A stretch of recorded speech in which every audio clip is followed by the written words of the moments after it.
Friends, എല്ലാവർക്കും QSPSC ഹസൽ PYQയിലേക്ക് സ്വാഗതം. നമ്മളിന്ന് പഠിക്കാൻ പോകുന്നത് ന്യൂ SCERT ബേസ്ഡ് ബേസിക് സയൻസിൽ നിന്നുള്ള രണ്ടാമത്തെ ചാപ്റ്ററാണ് വ്യാധികൾ പടരാതിരിക്കാൻ. രോഗങ്ങളെയും രോഗകാരികളെക്കുറിച്ചുമൊക്കെയാണ് ഈ ചാപ്റ്ററിനകത്ത് പറയുന്നത്. നമുക്കറിയാമല്ലേ, ഒരു 10th ലെവൽ എക്സാം തൊട്ട് ഡിഗ്രി ലെവൽ എക്സാം വരെ നമുക്ക് ഒഴിച്ചുകൂടാൻ പറ്റാത്ത ഒരു ടോപ്പിക്കാണ് രോഗികളും രോഗകാരികളും എന്ന് പറയുന്ന ടോപ്പിക്ക്. അപ്പം ഇതിനകത്ത് കുറച്ച് ഫാക്ട്സൊക്കെ പറയുന്നുള്ളൂ. അപ്പോൾ അതുകൂടാതെ കുറച്ച് അഡീഷണൽ ഫാക്ട്സും കൂടെ ഞാൻ ആഡ് ആക്കിയിട്ടുണ്ട്. നിങ്ങൾക്കൊരിക്കലും ഒരു ടൈം വേസ്റ്റ് ആവില്ല. നമുക്ക് ക്ലാസ്സിലേക്ക് പോകാം. ആദ്യം തന്നെ ഒരു ബോക്സ് കൊടുത്തിരിക്കുന്നു, പകരുന്ന രോഗങ്ങൾ, പകരാത്ത രോഗങ്ങൾ എന്ന് പറഞ്ഞിട്ട്. എന്താണ് പകരുന്ന രോഗങ്ങൾ? ഒരുവിധം എല്ലാ പനികളും പകരുന്ന രോഗങ്ങളാണ് അല്ലേ. ഡെങ്കിപ്പനി, ചിക്കൻ ഗുനിയ, എലിപ്പനി, ജലദോഷം എല്ലാം പകരുന്ന രോഗങ്ങളാണ്. പിന്നെ വേറെ എന്തൊക്കെ നമുക്ക് പറയാം? മഞ്ഞപ്പിത്തം, chicken pox, cholera, typhoid, measles, ഇവയൊക്കെ പകരുന്ന രോഗങ്ങളാണ്. പകരാത്ത രോഗങ്ങളിൽ എന്തൊക്കെ വരാം? ജീവിതശൈലി രോഗങ്ങളൊന്നും പകരുന്ന രോഗങ്ങളല്ല അല്ലേ, പകരാത്ത രോഗങ്ങളാണ്. പ്രമേഹം, രക്താതിസമ്മർദ്ദം പോലുള്ള രോഗങ്ങളൊന്നും പകരില്ല. പിന്നെ എന്തൊക്കെ പറയാം നമുക്ക്? ക്യാൻസർ, ഹൃദ്രോഗങ്ങൾ, തിമിരം, ആസ്മ, അപസ്മാരം, ഇതൊക്കെ പകരാത്ത രോഗങ്ങളാണ്. ഓക്കെ. ഒരാളിൽ നിന്നും മറ്റുള്ളവരിലേക്ക് പകരുന്ന രോഗങ്ങളാണ് പകർച്ചവ്യാധികൾ. ഒരാളിൽ നിന്നും മറ്റുള്ളവരിലേക്ക് പകരുന്ന രോഗങ്ങളാണ് പകർച്ചവ്യാധികൾ അഥവാ കമ്മ്യൂണിക്കബിൾ ഡിസീസസ്. മഹാമാരികൾ. എന്താണ് മഹാമാരികൾ? മഹാമാരി എന്ന് കേൾക്കുമ്പോഴേ നമുക്ക് എന്ത് ഓർമ്മ വരും? COVID-19 ഓർമ്മ വരും അല്ലേ.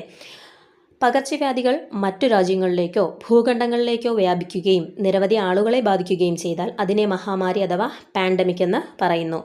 നമ്മൾ അതിജീവിച്ച ചില മഹാമാരികളാണ് വസൂരി, ക്ഷയം, പ്ലേഗ്, COVID-19 തുടങ്ങിയവ. ഓക്കെ. ഇനി മറ്റ് എക്സാംസിന് നമുക്ക് ചോദിക്കുന്ന മറ്റു കുറച്ച് ടേംസും കൂടെ പറയാം. എപ്പിഡമിക്. എന്താണ് എപ്പിഡമിക്? പെട്ടെന്ന് സ്പ്രെഡാവുന്ന ഡിസീസസിനെയാണ് എപ്പിഡമിക് എന്ന് പറയുന്നത്. ഓക്കെ. വളരെ പെട്ടെന്ന് തന്നെ സ്പ്രെഡായി പിടിക്കുന്ന ഡിസീസസിനെയാണ് എപ്പിഡമിക് എന്ന് പറയുന്നത്. എന്താണ് എൻഡമിക്? എൻഡമിക് എന്ന് പറഞ്ഞാൽ വളരെ കാലമായിട്ട് നമ്മളെ സൊസൈറ്റിയിലുള്ളതും എന്നാൽ പൂർണ്ണമായിട്ട് തുടച്ചു നീക്കാൻ പറ്റാത്തതുമായ രോഗങ്ങളെയാണ് എൻഡമിക് എന്ന് പറയുന്നത്. എന്താണ് സൂണോട്ടിക് ഡിസീസസ്? മൃഗങ്ങളിൽ നിന്നും മനുഷ്യരിലേക്ക് പകരുന്ന രോഗങ്ങളെയാണ് സൂണോട്ടിക് ഡിസീസ് എന്ന് പറയുന്നത്. എലിപ്പനി പോലുള്ള രോഗങ്ങൾ. എന്താണ് എപ്പിസൂട്ടിക് ഡിസീസസ്? Between animals. ആനിമൽസിനിടയ്ക്ക്, മൃഗങ്ങൾക്കിടയ്ക്ക് തന്നെ, മൃഗങ്ങൾക്ക് തമ്മിൽ തന്നെ പകരുന്ന രോഗങ്ങളെയാണ് എപ്പിസൂട്ടിക് ഡിസീസ് എന്ന് പറയുന്നത്. ഓക്കെ. അപ്പം പാൻഡമിക് എന്ന് പറയുമ്പോൾ മഹാമാരി രാജ്യങ്ങളിലേക്ക് വ്യാപിക്കുകയോ ഭൂഖണ്ഡങ്ങളിലേക്ക് വ്യാപിക്കുകയോ ചെയ്യുന്നതിനെ പാൻഡമിക് എന്ന് പറയുന്നു. എപ്പിഡമിക് ഫാസ്റ്റായിട്ട് സ്പ്രെഡ് ചെയ്യുന്നതിന് എപ്പിഡമിക് എന്ന് പറയുന്നു. എൻഡമിക് വളരെ കാലമായിട്ട് നമ്മുടെ സൊസൈറ്റിയിലുള്ളതും പൂർണ്ണമായി തുടച്ചു നീക്കാൻ കഴിഞ്ഞിട്ടില്ലാത്തതുമായ രോഗങ്ങളെയാണ് എൻഡമിക് എന്ന് പറയുന്നത്. സൂണോട്ടിക് ഡിസീസസ് മൃഗങ്ങളിൽ നിന്ന് മനുഷ്യരിലേക്ക് പകരുന്ന ഡിസീസാണ് സൂണോട്ടിക് ഡിസീസസ്. എന്താണ് എപ്പിസോട്ടിക് ഡിസീസസ്?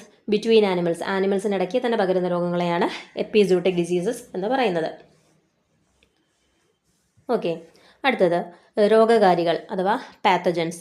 കണ്ണുകൊണ്ട് നേരിട്ട് കാണാൻ സാധിക്കാത്ത സൂക്ഷ്മജീവികളായ ബാക്ടീരിയ, വൈറസ്, ഫംഗസ് തുടങ്ങിയവ മിക്ക പകർച്ചവ്യാധികൾക്കും കാരണമാകുന്നു. ഓക്കെ. രോഗങ്ങൾക്ക് കാരണമാകുന്നതിനാൽ ഇവയെന്തെന്ന് പറയുന്നു? രോഗകാരികൾ അഥവാ പാത്തജൻസ് എന്ന് പറയുന്നു. സൂക്ഷ്മജീവികൾക്കൊപ്പം എല്ലാ സൂക്ഷ്മജീവികളും രോഗകാരികളല്ല. നമ്മുടെ ശരീരത്തിലും തൊലിപ്പുറത്തുമെല്ലാം ഉപകാരികളായ അനേകം ബാക്ടീരിയകളുണ്ട്. നമ്മുടെ ആഹാരത്തിൻ്റെ ദഹനത്തിനും ആഗിരണത്തിനും എല്ലാം അവ സഹായിക്കുന്നുണ്ട്. സൂക്ഷ്മജീവികൾ നമുക്ക് ഉപകാരികളാകുന്ന നിരവധി സന്ദർഭങ്ങളുണ്ട്. ഓക്കെ. അപ്പം സൂക്ഷ്മജീവികൾ എങ്ങനെ നമ്മളെ ഹെൽപ്പ് ചെയ്യുന്നു എന്ന് പറയുന്നു. ദോശമാവ് പുളിപ്പിക്കുന്നത് ചിലയിനം ബാക്ടീരിയകളാണ്. ബാക്ടീരിയകളും ഫംഗസുകളും ഒക്കെയാണ് ജൈവാവശിഷ്ടങ്ങളെ വിഘടിപ്പിച്ച് മണ്ണിൽ ചേർക്കുന്നത്. അപ്പം ബാക്ടീരിയകളും ഫംഗസുകളും ഒന്നും ഇല്ലെങ്കിൽ ജൈവാവശിഷ്ടങ്ങൾ മണ്ണിൽ വിഘടിച്ച് ചേരുമോ? ഇല്ല. ശരി. അടുത്തത് ഫംഗസുകളുടെ ലോകം. എന്താണ് ഫംഗസ്? നമുക്ക് പരിചിതമായ റൊട്ടിപ്പൂപ്പൽ, വസ്ത്രങ്ങളെ ബാധിക്കുന്ന കരിമ്പൻ എന്നിവയെല്ലാം ഫംഗസുകളാണ്. ഓക്കെ. അപ്പോൾ നമുക്ക് സ്റ്റേറ്റ്മെൻ്റ് ആയിട്ട് ചോദിക്കാം, റൊട്ടിപ്പൂപ്പൽ, കരിമ്പൻ എന്നിവ ഏത് വിഭാഗത്തിൽ പെടുന്നു എന്ന് ചോദിക്കാം. അപ്പം അവിടെ നിന്ന് നമുക്ക് എക്സാം ഹാളിൽ ഇരുന്ന് കൺഫ്യൂഷൻ ആവേണ്ട. എന്താണ്? ബ്രെഡിലെയൊക്കെ ഫംഗസ്, അതേപോലെ തന്നെ കരിമ്പൻ, തുണികളെ ബാധിക്കുന്ന കരിമ്പനെല്ലാം എന്താണ്? ഫംഗസ് ആണ്. മനുഷ്യന് രോഗമുണ്ടാക്കുന്ന സൂക്ഷ്മജീവികളായ ചില ഫംഗസുകളാണ് കാൻഡിയ, ക്രിപ്റ്റോകോക്കസ്, ഹിസ്റ്റോപ്ലാസ്മ തുടങ്ങിയവ. അപ്പം മനുഷ്യന് രോഗമുണ്ടാക്കുന്ന ചില ഫംഗസുകൾ ഏതൊക്കെയാണ്? കാൻഡിയ, ക്രിപ്റ്റോകോക്കസ്, ഹിസ്റ്റോപ്ലാസ്മ. എന്തൊക്കെയാണ്? കാൻഡിയ, ക്രിപ്റ്റോകോക്കസ്, ഹിസ്റ്റോപ്ലാസ്മ. ഫംഗസ് വഴി പകരുന്ന ഏതൊക്കെ രോഗങ്ങൾ നമുക്കറിയാം? വട്ടച്ചൊറി, ചുണങ്ങ്, കാൻഡിഡിയാസിസ്, പിന്നെ അത്ലറ്റിക് ഫുട്ട്, ഇതെല്ലാം ഫംഗസ് വഴി പകരുന്ന രോഗങ്ങളാണ് അല്ലേ? ഏതൊക്കെയാണ്? ചൊറി, ചുണങ്ങ്, അത്ലറ്റിക് ഫുട്ട്, കാൻഡിഡിയാസിസ്, ആസ്പെർജില്ലോസിസ്, ഇതെല്ലാം ഫംഗസ് വഴി പകരുന്ന നോർമലായിട്ട് നമുക്ക് കേട്ട് പരിചയമുള്ള രോഗങ്ങളാണ്. ഓക്കെ, ഇനി ഇവിടെ പറഞ്ഞിരിക്കുന്ന ആ സ്റ്റേറ്റ്മെൻറ്റ് ഒന്ന് ശ്രദ്ധിച്ചോണം. ചില ഫംഗസുകളുടെ പേര് എന്തൊക്കെയാണ് കൊടുത്തിരിക്കുന്നത്? Candida, Cryptococcus, Histoplasma. Candida, Cryptococcus, Histoplasma. ഇനി നാം ഭക്ഷണമാക്കുന്ന കൂൺ മുതൽ കണ്ണുകൾ കൊണ്ട് കാണാൻ സാധിക്കാത്തവ വരെ ഉൾപ്പെടുന്നതാണ് ഫംഗസുകളുടെ ലോകം. നാം ഭക്ഷണമാക്കുന്ന കൂൺ മുതൽ കണ്ണുകൾ കൊണ്ട് കാണാൻ സാധിക്കാത്തവ വരെ ഉൾപ്പെടുന്നതാണ് ഫംഗസുകളുടെ ലോകം. ഓക്കെ, ഇനി രോഗങ്ങൾ പകരുന്ന വഴി പറഞ്ഞിരിക്കുകയാണ്. സൂക്ഷ്മജീവികൾ ശരീരത്തിൽ പ്രവേശിക്കുന്ന വിധവും രോഗങ്ങളും. എങ്ങനെയൊക്കെ രോഗങ്ങൾ പ്രവേശിക്കാം? രോഗവാഹകരിൽ നിന്നല്ലാതെയും പ്രവേശിക്കാം, രോഗാണുവാഹകരിൽ നിന്നും പ്രവേശിക്കാം. അങ്ങനെ ഏതൊക്കെയാണെന്ന് നമുക്ക് നോക്കാം. രോഗാണുവാഹകർ നിന്നല്ലാതെ ഇതിനകത്ത് വരുന്നതിനാണ് മണ്ണിലൂടെയും വായുവിലൂടെയും. മണ്ണിലൂടെ ഏതൊക്കെ നമുക്ക് വരും? വിരശല്യം, ടെറ്റനസ് പോലുള്ള രോഗങ്ങൾ മണ്ണിൽ നിന്നാണ് വരുന്നത്. ഓക്കെ, വിരശല്യം, ടെറ്റനസ് പോലുള്ളവ മണ്ണിലൂടെ പകരുന്ന രോഗങ്ങളാണ്. ഇനി വായുവിലൂടെ പകരുന്ന രോഗങ്ങൾ ഏതൊക്കെയാണ്? ക്ഷയം, measles, chicken pox, COVID-19, influenza, ഇതൊക്കെ വായുവിലൂടെ പകരുന്ന രോഗങ്ങളാണ് അല്ലേ? ഏതൊക്കെയാണ്? ക്ഷയം, measles, chicken pox, COVID-19, influenza പോലുള്ള രോഗങ്ങൾ വായുവിലൂടെ പകരും. ഇനി ജലവും ഭക്ഷണവും വഴി പകരുന്ന രോഗങ്ങൾ ഏതൊക്കെയാണ്? ടൈഫോയിഡ് ഉണ്ട്, വയറിളക്കം, കോളറ, പോളിയോ തുടങ്ങിയ രോഗങ്ങൾ ജലത്തിലൂടെയും ഭക്ഷണത്തിലൂടെയും വരാം. ഏതൊക്കെ വരാം?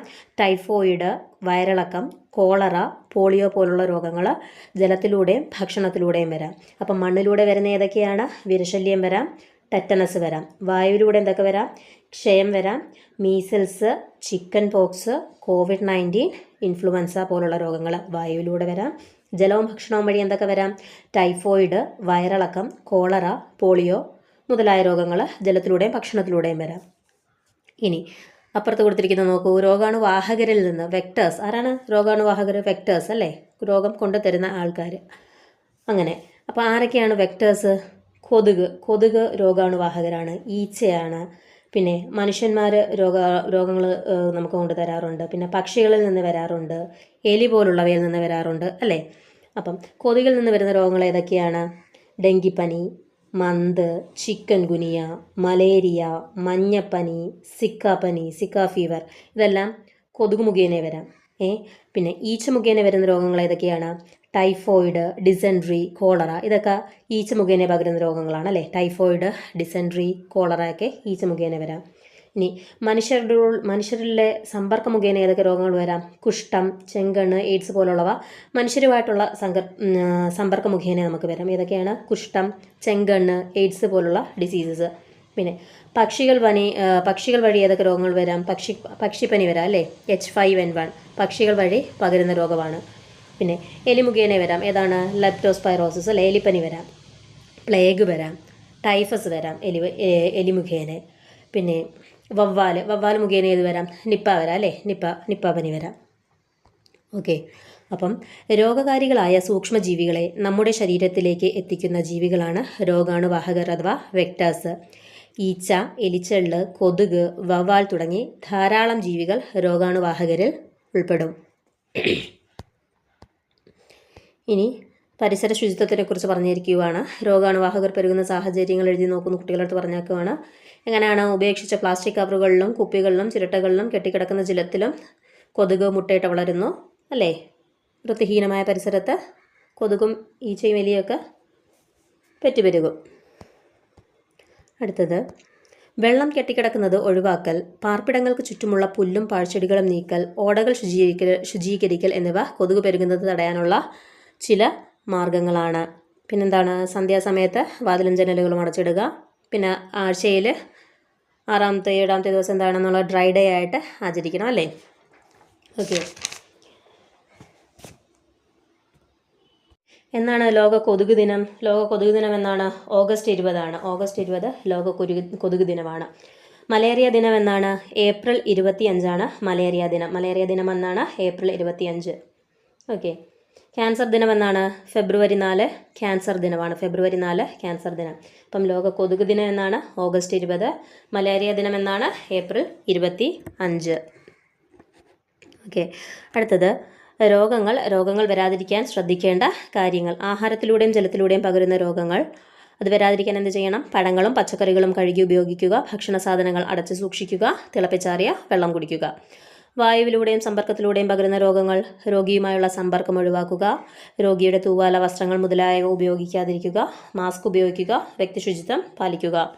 മണ്ണിലൂടെയും മലിനജലത്തിലൂടെയും പകരുന്ന രോഗങ്ങൾ, ചെരുപ്പ് ഉപയോഗിക്കുക, ശരീരത്തിലെ മുറിവുകൾ മലിനജലവുമായി സമ്പർക്കത്തിൽ വരാതെ സൂക്ഷിക്കുക, മണ്ണും ചെളിയും പുരണ്ടാൽ കൈകാലുകൾ സോപ്പിട്ട് കഴുകുക. കൊച്ചുകുട്ടികൾക്കായുണ്ട്, അവർക്കതൊക്കെ പറഞ്ഞ് മനസ്സിലാക്കി കൊടുക്കുകയാണ്. ഓക്കെ. ഇനി പകർച്ചവ്യാധികൾ ബാധിച്ച സസ്യങ്ങളെ നിങ്ങൾ കണ്ടിട്ടുണ്ടോ? ഏതൊക്കെയാണ് പകർച്ചവ്യാധികൾ? കൊടുത്താക്കുന്നത് നോക്കൂ. നെല്ലിലെ തവിട്ട് ഇലപ്പുള്ളി രോഗം, പയറിലെ മൊസൈക്ക് രോഗം, തെങ്ങിലെ കൂമ്പുചീയൽ. ഒക്കെ എന്താണ്? സസ്യങ്ങളിലെ രോഗങ്ങളാണ്. വേറെ കുറച്ച് രോഗങ്ങൾ കൂടെ നോക്കാം. നെല്ലിലെ ബ്ലൈറ്റ് രോഗം, തെങ്ങിലെ കൂമ്പ് ചീയൽ, അത് കണക്ക് തന്നെ മണ്ടരി രോഗം, പിന്നെ ഏതാണ്? പയറിലെ മൊസൈക്ക് രോഗം, കുരുമുളകിൻ്റെ ദ്രുതവാട്ടം, വഴുതനയിലെ വാട്ടരോഗം. ഇതെല്ലാം സസ്യങ്ങൾക്ക് ബാധിക്കുന്ന രോഗങ്ങളാണ്. ഓക്കെ. പിന്നെ ശുചിത്വ ശീലങ്ങളെന്ന് പറഞ്ഞ് കുട്ടികൾക്ക് കുറച്ച് കൊടുത്തേക്കുവാണ്. കറക്റ്റ് നല്ലതായിട്ടുള്ള ശീലങ്ങൾ ടിക്ക് ചെയ്യാൻ വേണ്ടിയിട്ട്. രോഗപ്രതിരോധ ശേഷി. രോഗാണുക്കൾ ശരീരത്തിൽ പ്രവേശിച്ചാൽ അവയെ നിയന്ത്രിക്കാനും ചെറുത്തു നിൽക്കുവാനുള്ള കഴിവ് സ്വാഭാവികമായി നമ്മുടെ ശരീരത്തിനുണ്ട്. ഇതിന് സ്വാഭാവിക രോഗപ്രതിരോധ ശേഷി അഥവാ നാച്ചുറൽ ഇമ്മ്യൂണിറ്റി എന്ന് പറയുന്നു. അപ്പം സ്വാഭാവികമായിട്ട് നമ്മളെ ശരീരം ചെറുത്ത് നിർത്തുന്നതിനെ എന്തെന്ന് പറയും? സ്വാഭാവിക പ്രതിരോധ ശേഷി അല്ലെങ്കിൽ നാച്ചുറൽ ഇമ്മ്യൂണിറ്റി എന്ന് പറയുന്നു. പോളിയോ, ഹെപ്പറ്റൈറ്റിസ് ബി തുടങ്ങിയ ചില പകർച്ചവ്യാധികൾക്കെതിരെ സ്വാഭാവികമായ പ്രതിരോധശേഷി ഉണ്ടാക്കാൻ ശരീരത്തിന് സാധിക്കാറില്ല. ഇത്തരം രോഗങ്ങൾ വരാതിരിക്കാൻ നാം പ്രതിരോധ കുത്തിവയ്പ്പുകൾ എടുക്കേണ്ടതുണ്ട്. വാക്സിനേഷനെ കുറിച്ചാണ് പറയുന്നത്. ഇതുവഴി രോഗപ്രതിരോധശേഷി ആർജിക്കാൻ സാധിക്കും. ഇതിനെ ആർജിത രോഗപ്രതിരോധശേഷി അഥവാ അക്വയേർഡ് ഇമ്മ്യൂണിറ്റി എന്ന് പറയുന്നു. മനുഷ്യൻ്റെ നിലനിൽപ്പിന് തന്നെ ഭീഷണിയായ വസൂരി, പ്ലേഗ്, പോളിയോ പോലുള്ള പല മഹാമാരികളും നമ്മൾ അതിജീവിച്ചത് പ്രതിരോധ കുത്തിവയ്പ്പുകളിലൂടെയാണ്. ഓക്കെ. ഇനി വാക്സിനേഷൻ ചാർട്ട് കൊടുത്താക്കുവാണ്. BCG എന്താണ്? Bacillus Calmette Guerin. ചിലപ്പോൾ ഇതിൻ്റെയൊക്കെ ഫുൾ ഫോം എന്താണെന്ന് എക്സ്പാൻഡഡ് ഫോം ചോദിക്കുക എക്സാമിന്. BCG എന്താണ്? Bacillus Calmette Guerin. OPV എന്താണ്?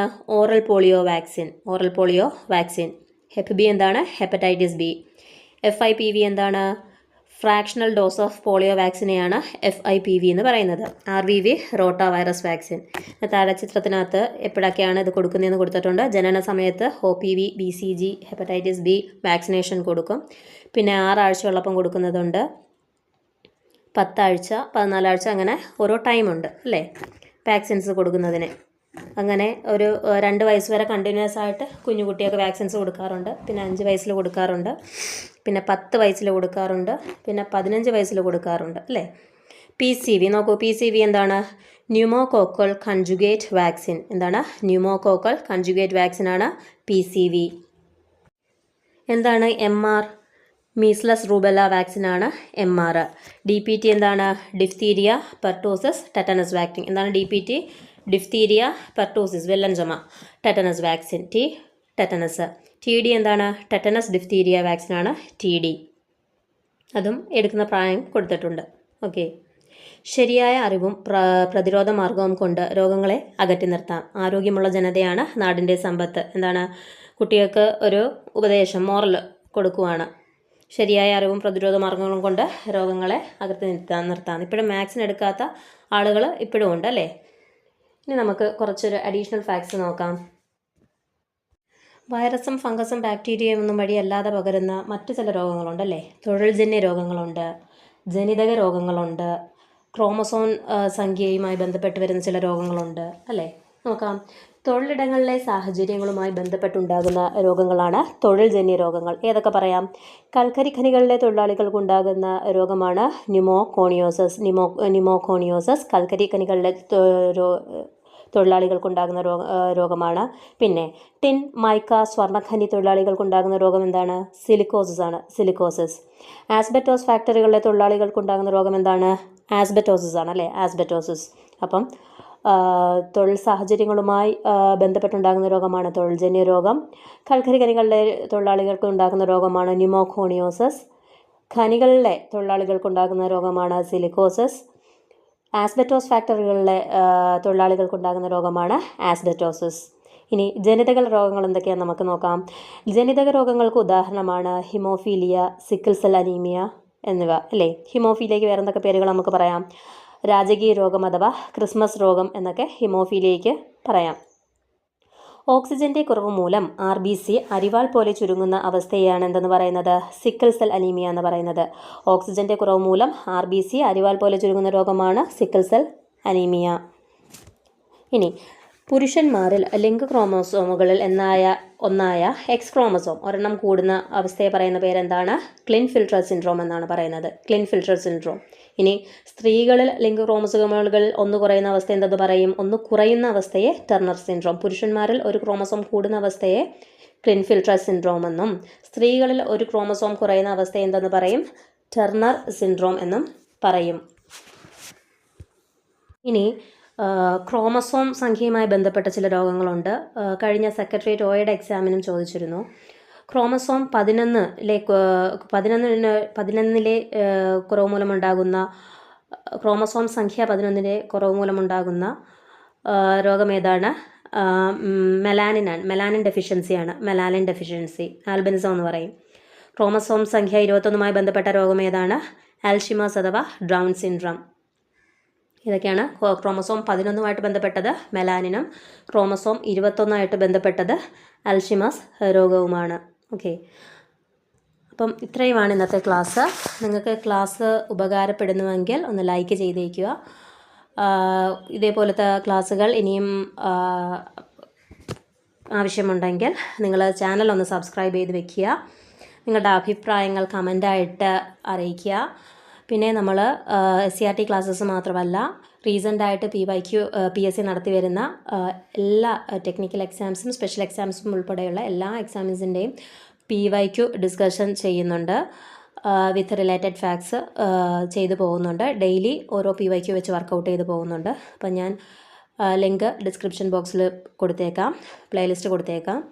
ഓക്കെ, അപ്പം ആ ക്ലാസ്സുകളും കൂടെയൊക്കെ ഒന്ന് കയറി കണ്ടു നോക്കുക. അപ്പം ക്ലാസ്സുകൾ ഇഷ്ടപ്പെട്ടെങ്കിൽ ഒന്ന് സബ്സ്ക്രൈബ് ചെയ്ത് സപ്പോർട്ട് ചെയ്യുക. Okay, thank you.